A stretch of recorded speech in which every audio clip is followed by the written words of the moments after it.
आज की क्लास में हम बात करने वाले हैं क्या, जी हाँ, फार्माकोलॉजी चल रहा था। और फार्माकोलॉजी के आपको पता है कि चैप्टर नंबर 10 में क्या पढ़ने थे हमको, हार्मोन्स।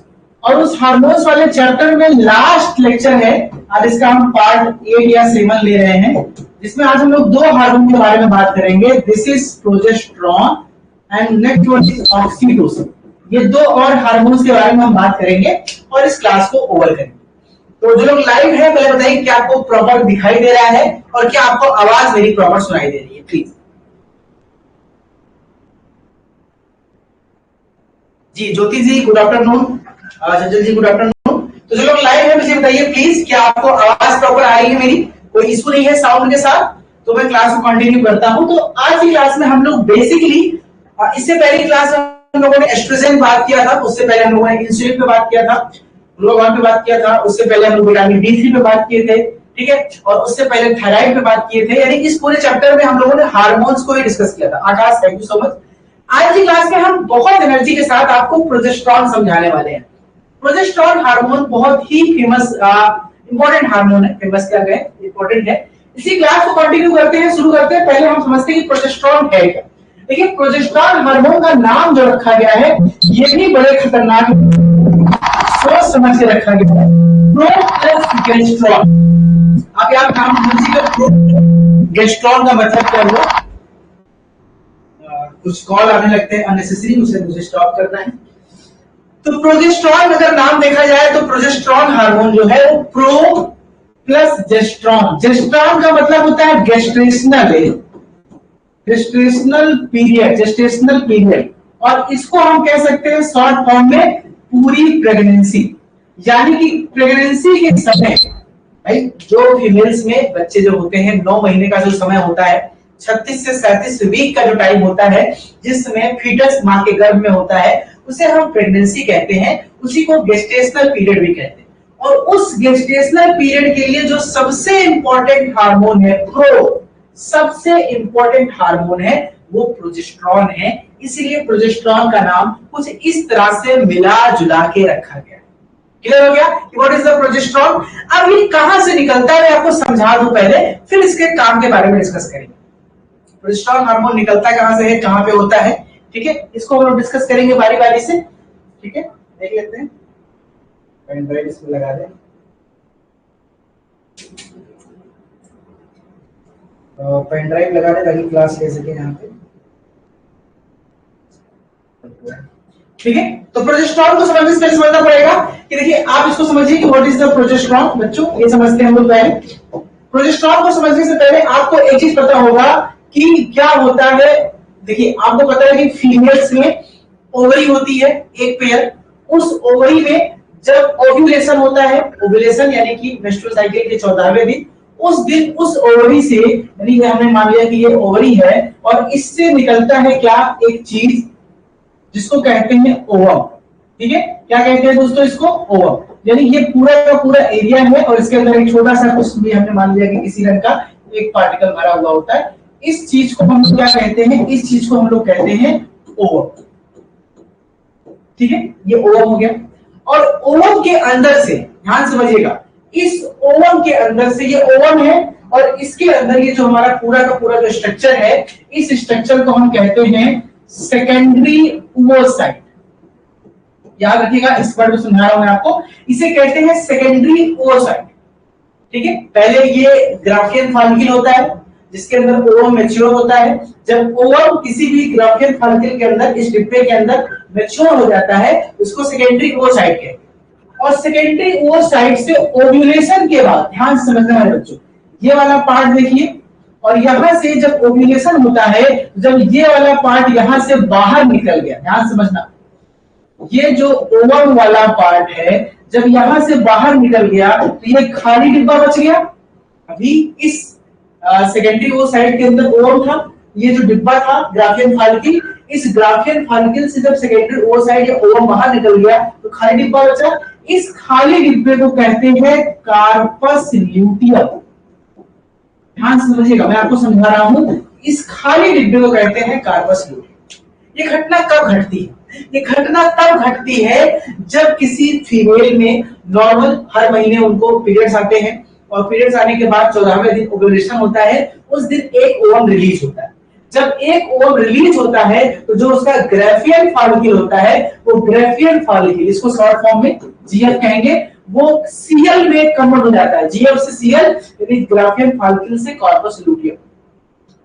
दोनों में डिफरेंस क्या है? कार्पस लूटियम खाली है और ग्राफियन फॉलिकल के अंदर ओवम भरा हुआ है। ओवम निकल के कहां चला गया?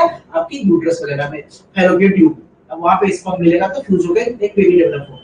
तो जो कार्पस लूटियम है, अगर उस समय ये जो ओवम निकला है वो स्पर्म के साथ फ्यूज हो गया, अगर वो ओवम स्पर्म के साथ फ्यूज हो गया जो निकला है, तो ये क्या करेगा?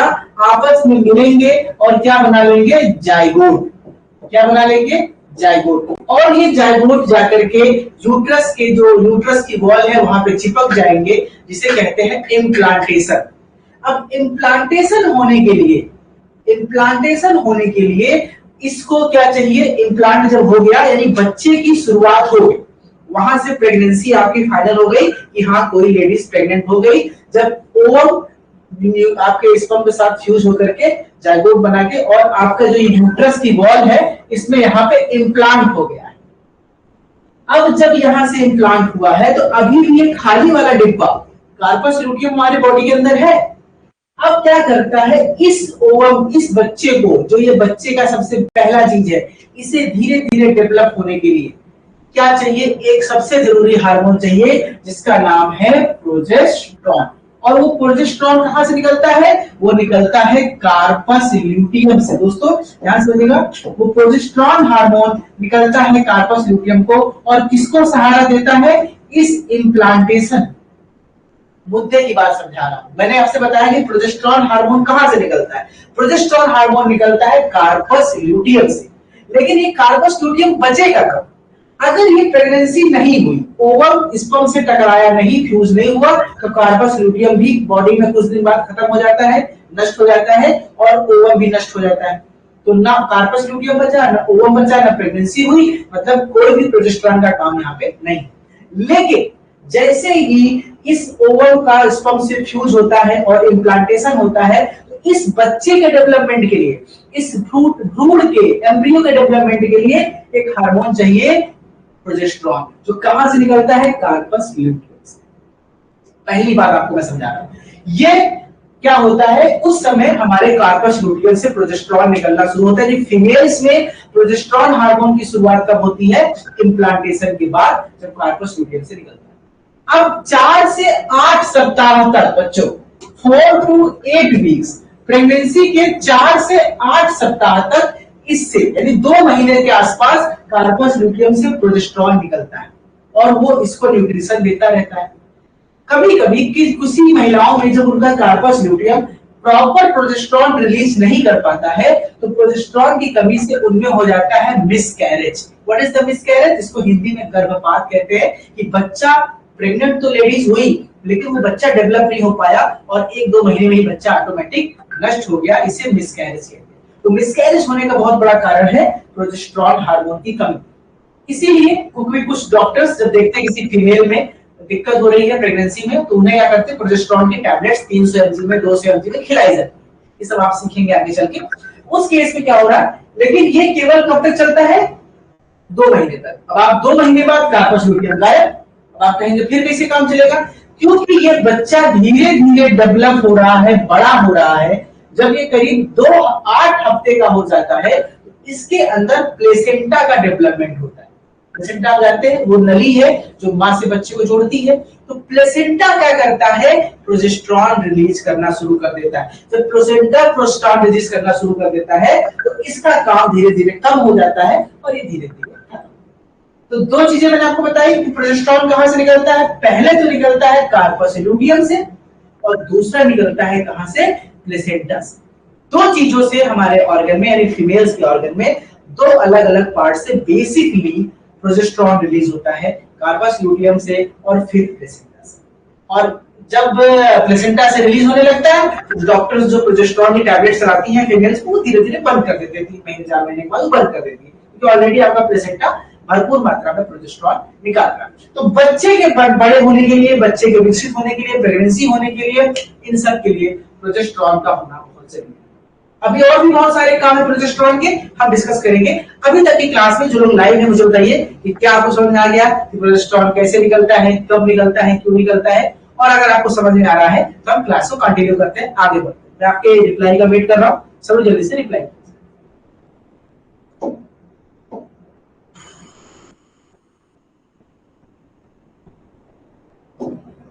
चलिए रिप्लाई कीजिए, वेट कर रहा हूं आपके चैट का।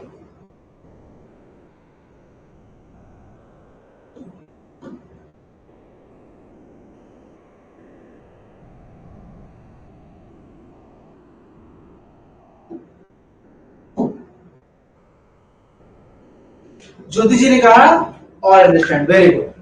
चंचल जी ने कहा वेरी गुड, क्लियर हो गया है, वेरी गुड वेरी गुड। चलिए ठीक है, सबको समझ में आ गया, मतलब प्रोजेस्टेरॉन को पढ़ाने का मेरा मकसद सफल हुआ। अब आगे बात करते हैं। जो प्रोजेस्टेरॉन है, मैंने आपको बताया कि क्या काम करता है। बेसिकली ये प्रेगनेंसी को सपोर्ट करता है।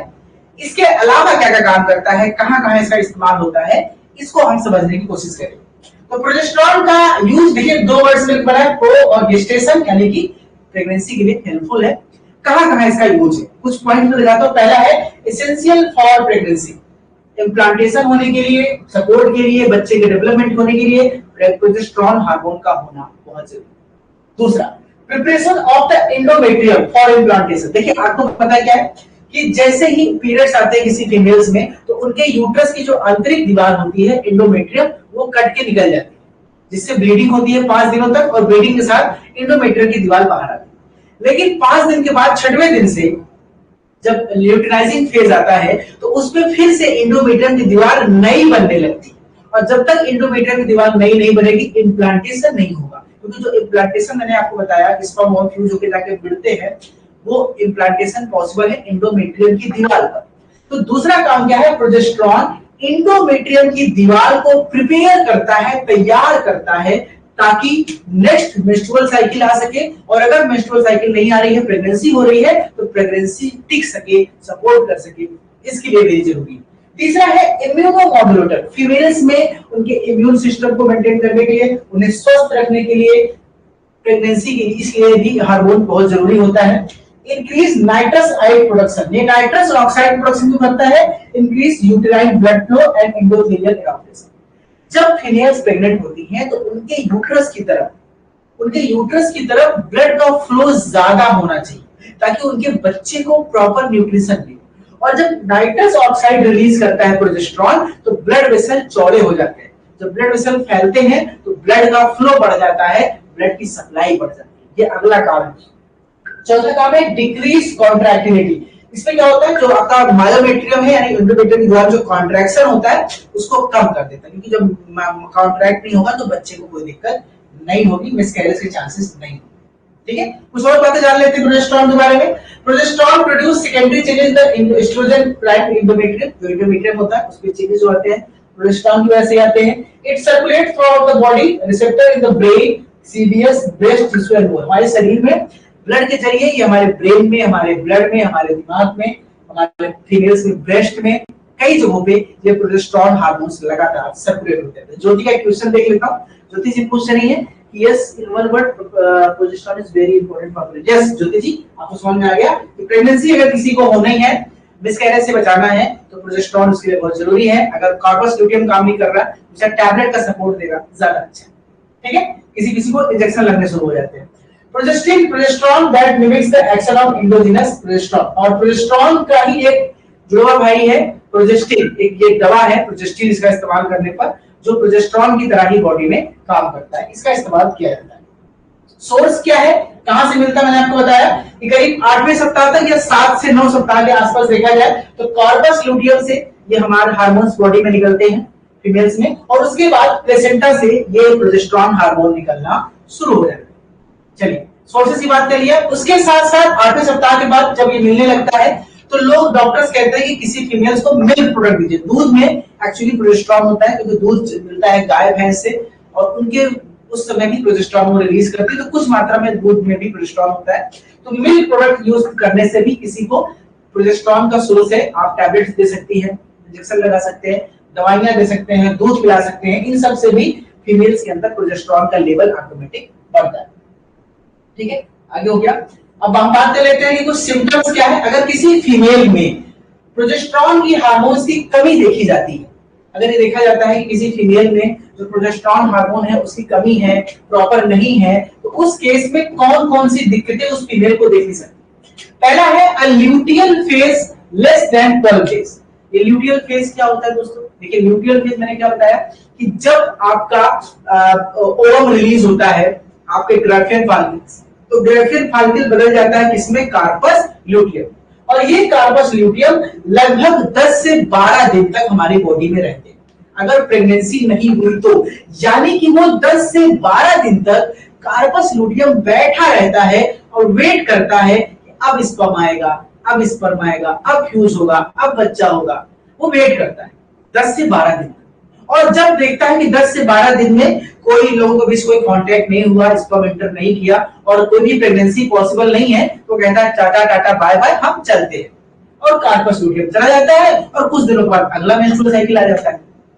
लेकिन अगर इस अगले केस में अगर प्रोजेस्टेरॉन हमारे शरीर में कम होता है तो ये जो 12 दिन का कार्पस ल्यूटियम का फेज है ना, ये घट जाता है, वो 6-7 दिन का हो जाता है। यानी बच्चे होने के चांसेस, प्रेगनेंसी होने के चांसेस, कंसीव करने के चांसेस घट जाते हैं। इसलिए प्रोजेस्टेरॉन का होना जरूरी है। किसी किसी फीमेल्स में जब प्रेगनेंसी नहीं होती है तो डॉक्टर्स उनको प्रोजेस्टेरॉन के इंजेक्शन वगैरह लगाते हैं ताकि उनके बॉडी में ये फेज अच्छा हो। शुगर क्रेविंग, अगर किसी जब आपको लगे कि बहुत मीठा खाने का मन करने लगा, बहुत मिठाई खाने का मन कर रहा, अक्सर लेडीज में कोई को दिखता है, आप समझ लीजिए कि आपके शरीर में प्रोजेस्टेरॉन हार्मोन की कमी हो रही है। ओवेरियन सिस्ट, आपके ओवरी में गांठें बन सकती हैं। ठीक है, लो बेसल बॉडी टेम्परेचर, आपके शरीर का टेम्परेचर घटा रहेगा, आपको ठंडी बहुत लगेगी। इरेगुलर पीरियड्स आएंगे, पीरियड का टाइम फिक्स नहीं होगा, एलर्जी सिम्टम्स आपको शो करेंगे, ये सब दिक्कतें हैं। आर्थराइटिस की दिक्कत हो सकती है। स्पॉटिंग इन द डेज, मतलब कि जो पीरियड, स्पॉटिंग का मतलब क्या होता है दोस्तों? जैसे मान लीजिए किसी फीमेल की प्रेगनेंसी की जो पीरियड से डेट है वो 10 तारीख को है, 10 मई को, और उनको पता है कि हमारा जो 28 दिन या 25 दिन और 26 दिन जो सबका अलग है वो 10 को पूरा हो रहा है, तो कभी एक हफ्ते पहले ही उनको कभी कभी स्पॉटिंग दिखेंगे, ब्लड के कुछ छींटे दिखने लगेंगे उन कपड़ों में, तो इसी को स्पॉटिंग कहते हैं। ये भी प्रोजेस्टेरॉन की कमी से ही होता है। रिकरेंट अर्ली मिसकैरेज, हाँ मिसकैरेज चांसेस मैंने बताया शुरू में ही कि अगर प्रोजेस्टेरॉन कम है तो बच्चों का ठहरना मुश्किल है, मिसकैरेज हो सकता है। और कोल्ड हैंड एंड फीट, आपको ठंड लगेगी, आपके हाथ पैर जो है वो ठंडे पड़ने लगेंगे, ये चीजें आपको देखने को मिलेंगी। चलिए आगे बात कर लेते हैं, ये कुछ चेंजेस है कि कैसे चेंज आता है भाई धीरे धीरे जब डेवलपमेंट होता है तो बच्चे में, तो कैसे प्रोजेस्टेरॉन का लेवल बढ़ता है, एस्ट्रोजन का लेवल घटता है, ये सब थोड़ा सा कॉम्प्लिकेटेड चीजें हैं। बात कर लेते हैं physiological role of progesterone. Progesterone hormone का क्या फिजियोलॉजिकल रोल है, कैसे ये काम करता है? तो जो पहला तो है मेंस्ट्रुअल साइकिल। भाई आपके शरीर में, फीमेल्स की बात कर रहा हूं मैं, जब मैं आपके शरीर में बोलूं तो फीमेल्स की बात कर रहा हूं, मेल्स की बात नहीं हो रही यहाँ पे। मेंस्ट्रुअल साइकिल का प्रॉपर चलना उनके हेल्थ के लिए बहुत जरूरी है, और अगर प्रोजेस्टेरॉन का लेवल बॉडी में ठीक है तो मेंस्ट्रुअल साइकिल प्रॉपर चलेगा, प्रेगनेंसी भी प्रॉपर अच्छी होगी। प्रेगनेंसी के जरूरी है प्रोजेस्टेरॉन हार्मोन, ये मैंने आपको बता दिया, इसीलिए इसको प्रेगनेंसी हार्मोन भी कहते हैं। ठीक है, क्योंकि ये इम्प्लांटेशन में हेल्प करेगा, एंडोमेट्रियम की वॉल को प्रिपेयर करने में हेल्प करेगा, कई तरीके से हेल्प करता है। ब्रेस्ट डेवलपमेंट में देखिए, जब धीरे धीरे कोई फीमेल प्रेग्नेंट होती है तो उसके यूट्रस का साइज तो बढ़ता है, उसकी ब्रेस्ट का साइज धीरे धीरे बढ़ने लगता है, और उसका ब्रेस्ट का डेवलपमेंट होना जरूरी है क्योंकि फ्यूचर में कुछ दिनों बाद इसी ब्रेस्ट के जरिए वो बच्चे को फीडिंग कराएगी, तो उस समय ब्रेस्ट के डेवलपमेंट के लिए भी ये हार्मोन जरूरी होता है। बोन हेल्थ, एस्ट्रोजन और प्रोजेस्टेरॉन दोनों हार्मोन फीमेल्स की हड्डियों के बहुत जरूरी होते हैं, इसकी कमी से फीमेल्स को ऑस्टियोपोरोसिस की दिक्कत शुरू हो जाती है। अब हम बात करते हैं पैथोलॉजिकल रोल, क्या क्या हमारे शरीर के हेल्थ को, ये तो जरूरत थी, क्या क्या इसका रोल है, हेल्थ में क्या इस्तेमाल है? हार्मोनल बैलेंस, हमारे शरीर में अगर प्रोजेस्टेरॉन का लेवल सही नहीं है तो हमारे शरीर में हार्मोनल इम्बैलेंस हो सकता है, उसको मेंटेन करने के लिए प्रोजेस्टेरॉन काम करता है। मिसकैरेज को कम करने के लिए प्रोजेस्टेरॉन काम करता है। ठीक है, बाकी क्लिनिकल यूज क्या है? एचआरटी मतलब हार्मोन रिप्लेसमेंट थेरेपी, जब किसी फीमेल्स में बेसिकली दो जरिए में जब प्रेगनेंसी उसको कंसीव करनी हो उस केस में हम दवाइयों का इस्तेमाल करते हैं। हार्मोन रिप्लेसमेंट थेरेपी मतलब क्या है कि जब आपके शरीर में निकलने वाला हार्मोन इतना पर्याप्त नहीं है, ये बहुत खराब चीज है भाई साहब। दोस्तों क्लास लाइट चली गई है लेकिन मैं क्लास कंटिन्यू रखता हूँ, आप लोग लाइव रहिएगा। कि जब मैं क्या कह रहा हूँ कि जब किसी फीमेल में इतना प्रॉपर कंडीशन या इतनी क्षमता प्रॉपर नहीं है कि वो उनका बॉडी का प्रोजेस्टेरॉन एस्ट्रोजन रिलीज कर सके, तो उस समय हम लोग एचआरटी का इस्तेमाल करते हैं। एचआरटी का मतलब होता है हार्मोन रिप्लेसमेंट थेरेपी। और इस थेरेपी के द्वारा क्या होता है कि फीमेल्स में प्रेगनेंसी के समय हम जो हार्मोन चाहिए होते हैं वो देते हैं। अगला इसका रोल क्या है? अगला रोल है इसका इन कंट्रासेप्टिव पिल्स। कंट्रासेप्टिव पिल्स आप जानते हैं कि कभी कभी बच्चे होने के लिए जरूरी तो है, बच्चे ना होने के लिए भी हम लोग जब खाते हैं ना, गर्भ निरोधक गोलियां फीमेल्स खाती हैं, तो उसमें भी एस्ट्रोजन और प्रोजेस्टेरॉन का मिला हुआ फॉर्म होता है, लेवल होता है अलग अलग, जिस लेवल के जरिए घटा कर बढ़ा करके चीजें मेंटेन की जाती हैं, दवाइयां दी जाती है, ताकि जो है वो प्रोजेस्टेरॉन का लेवल घटा दिया जाता है, एस्ट्रोजन का बढ़ा दिया जाता है, ताकि प्रेगनेंसी ना हो सके। तो इस तरीके से इसमें भी कंट्रासेप्टिव पिल्स में भी इसका इस्तेमाल हम लोग करते हैं। ठीक है, आगे देख लेते हैं आगे क्या है। अब ये बोर्ड चला गया है, चलिए लाइट आ गई है, तो 2 मिनट का बस पॉज कीजिए, मैं इसको फिर से रिस्टार्ट कर लेता हूँ, मुझे पता था लाइट आ जाएगी। ठीक है, बस 2 मिनट रुक जाइए, तब से आपको कुछ सवाल पूछ लीजिए, जो लोग लाइव हैं, काफी अच्छे लोग बच्चे लोग लाइव हैं, कुछ सवाल हो आपका पूछिए, तब तक मैं इसको रिस्टार्ट करता हूँ फिर से एक बार। इसका भी जो भी सवाल पूछ सकता है, अभी तक जो आपने पढ़ा, अगर कोई डाउट हो तो आप जो पूछना चाहें पूछ सकते हैं। इसको इसको रिस्टार्ट करता हूँ।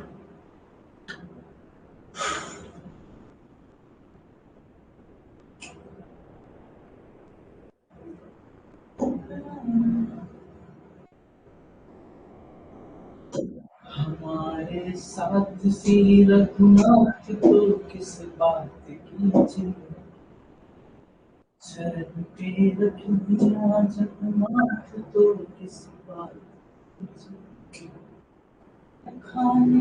ठीक है दोस्तों, अगला था इनफर्टिलिटी ट्रीटमेंट, यानी कि अगर किसी को, फीमेल को, प्रेग्नेंट को बेबी नहीं हो रहे हैं, बच्चे नहीं हो रहे हैं, तो उस केस में हम इस दवा का इस्तेमाल कर सकते हैं, प्रोजेस्टेरॉन का, उसके बच्चे को होने।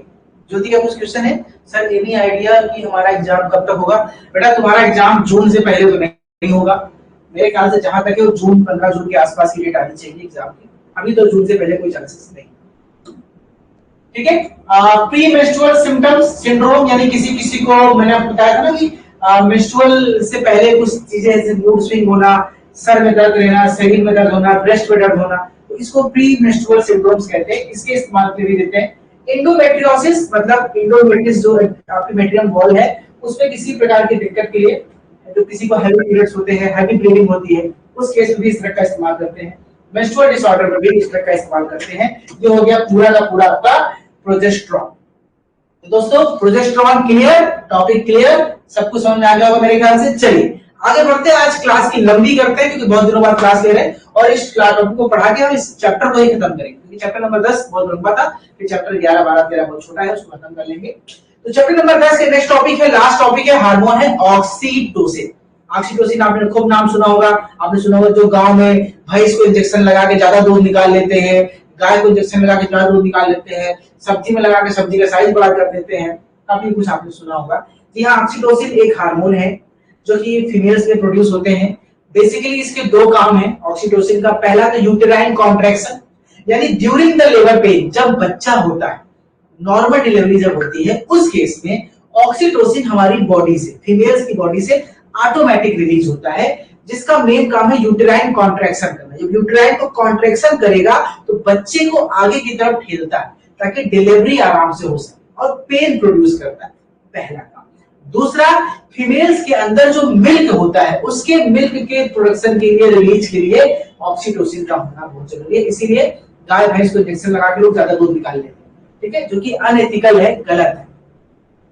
ये हो गया पूरा का पूरा ऑक्सीटोसिन के बारे में, यही काम है। चलिए समझ लेते हैं ऑक्सीटोसिन क्या करता है। इंट्रोडक्शन, ऑक्सीटोसिन एक नॉन पेप्टाइड हार्मोन से, नॉन पेप्टाइड मतलब जो प्रोटीन का नहीं बना है, जो बेसिकली पोस्टीरियर पिट्यूटरी से इसका कंट्रोल होता है और वैसोप्रेसिन हार्मोन के साथ ये निकलता है और वहां से कंट्रोल करता है। इसे कडल हार्मोन भी कहते हैं, इसे लव हार्मोन भी कहते हैं। लव मतलब बच्चे के प्रति प्रेम, जो माँ में बच्चे के प्रति जो प्रेम डेवलप होता है, जो एक स्नेह पैदा होता है, वो इसी हार्मोन के अफेक्ट होता है, इसे लव हार्मोन भी कहते हैं। और इसको सबसे पहले 1909 ईस्वी में निकाला गया था फीमेल्स की यूट्रस से।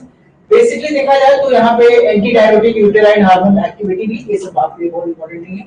ऑक्सीटोसिन जो ड्रग है of varying chemical nature that are the power to stimulate the contraction of uterine muscle. ठीक है, ऐसी दवाइयां देखिए, तो ऑक्सीटोसिन काम हो गया, समझ में आ गया क्या काम करता है, हार्मोन्स है।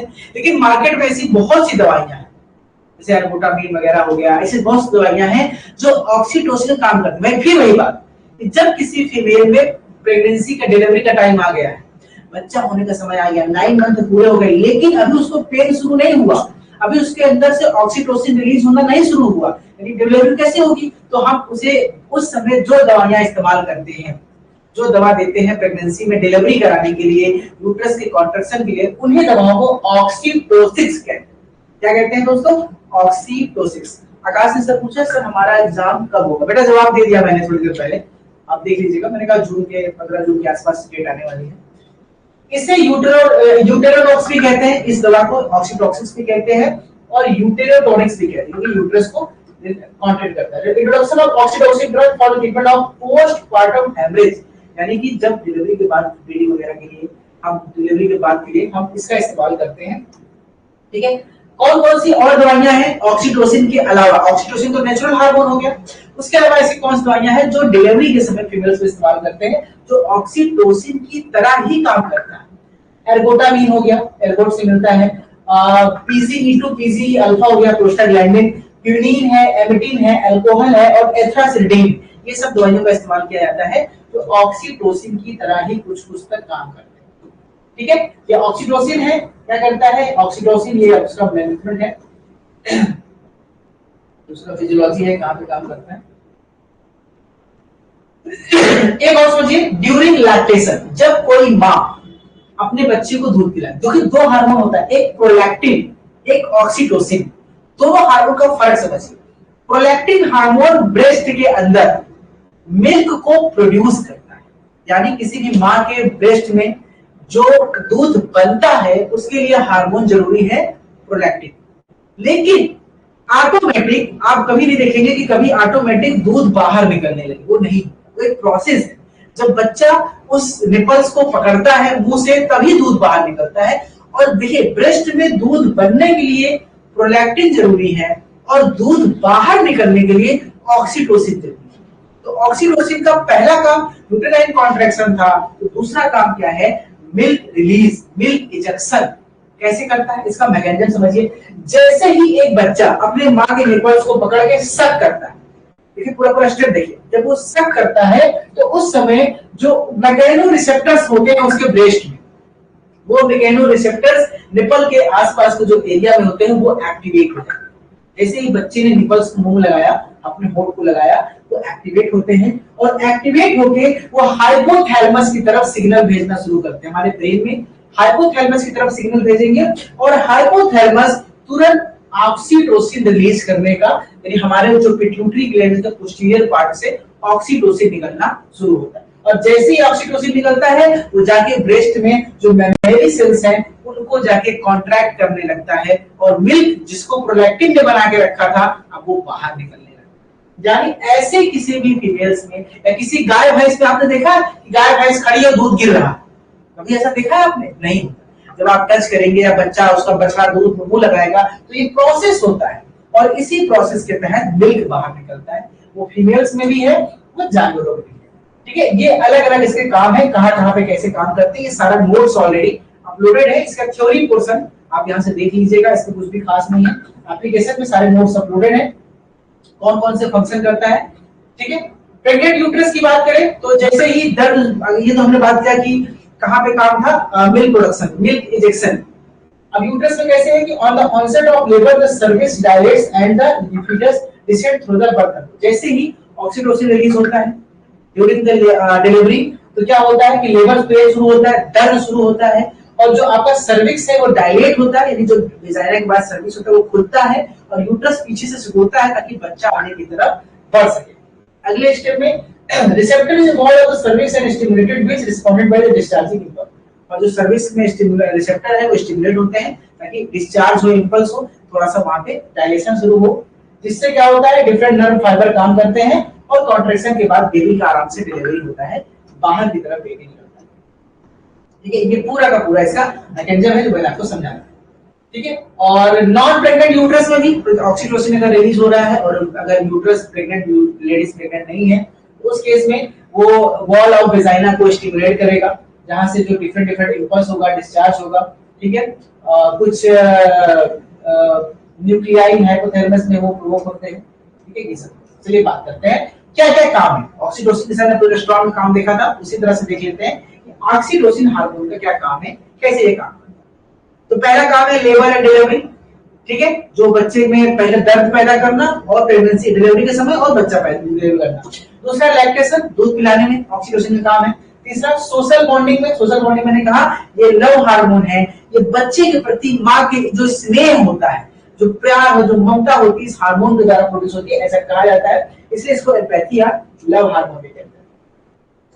बाकी किस किस बीमारी में इस दवा का इस्तेमाल कर सकते हैं ऑक्सीटोसिन का? ऑटिज्म में, ऑटिज्म का मतलब होता है कि जब किसी व्यक्ति में ऑक्सीटोसिन का लेवल कम होता है तो उसके अंदर एक उदासीनता छाई रहती है, एक मायूसी रहती है। उस मायूसी को, उदासी को खुश दूर करके उसे खुश करने के लिए भी इस हार्मोन देते हैं, इसे हैप्पी हार्मोन्स भी कह सकते हैं। एंजाइटी और डिप्रेशन के केस में भी इस दवा का इस्तेमाल करते हैं। डिसऑर्डर अगर किसी को ईटिंग का है, बहुत ओवर खा रहा है या कम खा रहा है, उस केस में भी ऑक्सीटोसिन का इस्तेमाल करते हैं, ठीक है। ये ऑक्सीटोसिन के ड्रग्स हैं, मार्केट में ऑक्सीटोसिना, ऑक्सीटोसिन, ऑक्सीटोनियम, ऑक्सीटोक्सिन अलग अलग नाम से मिलते हैं, इसका इस्तेमाल करते हैं। क्या क्या इसका क्लिनिकल यूज है मैंने आपको ऑलरेडी बता दिया, ठीक है। क्या क्या काम है? इंडक्शन ऑफ लेबर करना, यही चीजें बार बार यहाँ पे लिखी है, बस ये मुद्दे की बात थी, बस इतना ही था। ब्रेस्ट एनलार्जमेंट भी काम है, मैंने आपको बताया था। तो ये ओवरऑल दोस्तों हम लोगों ने ऑक्सीटोसिन भी खत्म कर लिया है, प्रोजेस्टेरोन भी खत्म कर लिया है। एक तरह से चैप्टर नंबर 10 पूरा का पूरा खत्म हो गया है। चैप्टर नंबर 11 है ऑटोफाइट्स, बहुत आराम छोटा चैप्टर है, एक या दो लेक्चर में खत्म हो जाएगा। और फिर लास्ट चैप्टर नंबर 12 में कीमोथेरेपी यानी एंटीबायोटिक्स के बारे में है, वो तो आप नोट से ही पढ़ लेंगे, बहुत ज्यादा नहीं है, आपको नोट्स दे दूंगा, ठीक है। तो चलिए आज के लिए क्लास में इतना ही, और बहुत अच्छा लगा जो लाइव आए दोपहर में, मुझे उम्मीद नहीं थी कि आप लोग इस टाइम लाइव आएंगे बिना मेरे पहले किसी सूचना के। थैंक यू सो मच आप सबके लाइव आने के लिए, और मिलते हैं आपसे नेक्स्ट क्लास में। Bye bye, take care.